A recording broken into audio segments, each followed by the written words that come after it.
Hi everybody, this is Miss Madeline, your garden teacher from Grow Portland, and I am super excited to share this lesson with you today. Before we get started, we are actually going to guess what our topic of our lesson today is with a little riddle. So let's take a look.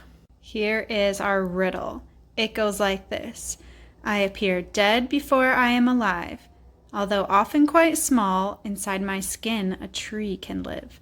I can survive hundreds of years without food or water. I can be as small as dust or as large as a football. Humans and animals eat me. I can fly, swim, and hitch a ride.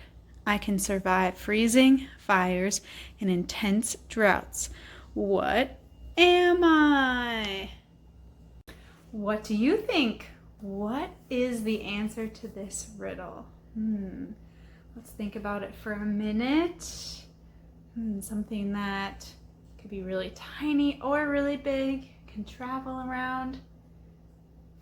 People can eat it. What could it be? All right, are you ready for me to tell you? The answer to the riddle is seeds. If you guessed it, good for you. So why does a plant make a seed? Well, to make more of itself, to reproduce. That means every seed has a little tiny baby plant inside of it.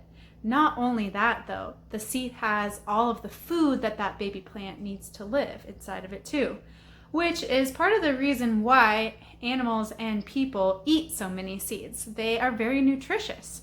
So today we are going to be mainly thinking about seeds that we eat, edible seeds. So can you think off the top of your head, what is a seed that you may have already eaten today? If you ate some breakfast cereal or oatmeal, if you've eaten bread today or any nuts or even chocolate, you have eaten seeds today. So our activity is going to be a little scavenger hunt to see if you can find edible seeds in your very own kitchen.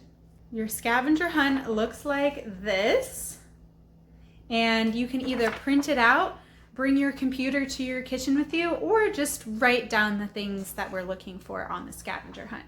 So I'm going to be heading to my kitchen to find a couple of these, and then it'll be your turn to see how many you can find. After all of our scavenger hunting, we may have worked up a bit of an appetite. So as an optional add-on activity, I'm going to show you how you can make a 3-seed salsa as a little snack at home. Okay, so here is what I am looking for in my kitchen. Pasta, black pepper, mustard, chocolate, bread, vanilla extract, soy sauce, coffee, and peanut butter. I wonder how many of you knew that all of these foods were made from seeds. There are some pretty tricky ones in there. So I headed to my pantry to look for pasta. Now, pasta is made from what? Flour. And flour is made from, usually, wheat. What is wheat made of? Seeds. Seeds from a wheat plant. Amazing. So, when I eat my rigatoni, I'm really just eating seeds. Here is my soy sauce. That's an interesting one. Soy sauce is made from soybeans. And what is a bean? A seed. These might be my favorite seeds in my kitchen. Coffee.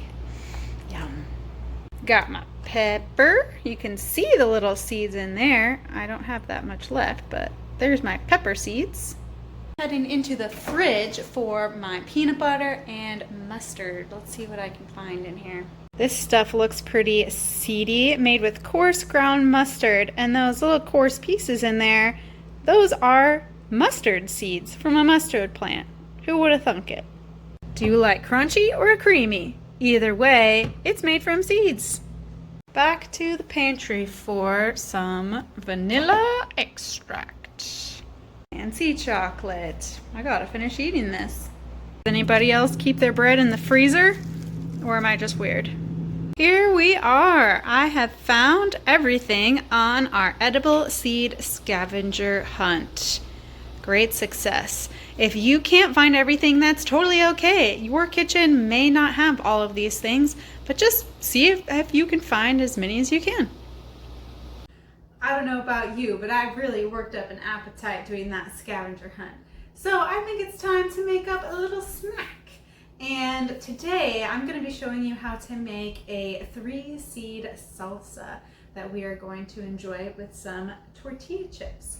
So our first seed is beans. These are spicy black beans. If you have any old can of beans lying around, pinto beans, kidney beans, black beans, whatever, you could throw it into a nice bean salsa. It's also cool if you mix 2 different kinds of beans. This is the only canned bean I have, so I'm just going to use this one. Our next seed is frozen corn. So you might have some fresh corn, or you might have some in your freezer. This is a seed that goes really, really well with the beans. Delicious.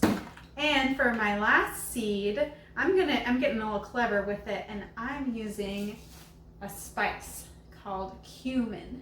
And this is a seed that tastes really delicious in Mexican food and lots of other kinds of food. And I'll show you. This is what the whole seed looks like. And in cooking, we usually grind it up into a powder. So I'm going to be adding this seed into my salsa. Another optional ingredient is some chopped onion. I've just got a little bit here, and it can add some zing, some crunch to our salsa. So if you know how to use a knife safely and you want to do that, or you want to ask a parent or a person at home to help, you can totally add this, but it's optional. And then lastly, we're going to add some lime juice for some acidity. And if you don't have a lime, you could also use vinegar, because that is also nice and sour and acidic. So here we go. So I have drained the liquid out of my beans. I thawed my corn. I ground up a little bit of cumin seeds, and now I'm ready to put them all together into my salsa.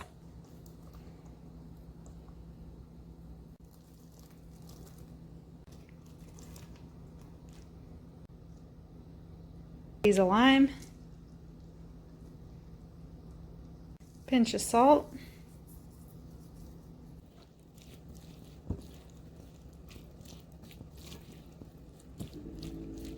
time to give this seedy salsa a taste.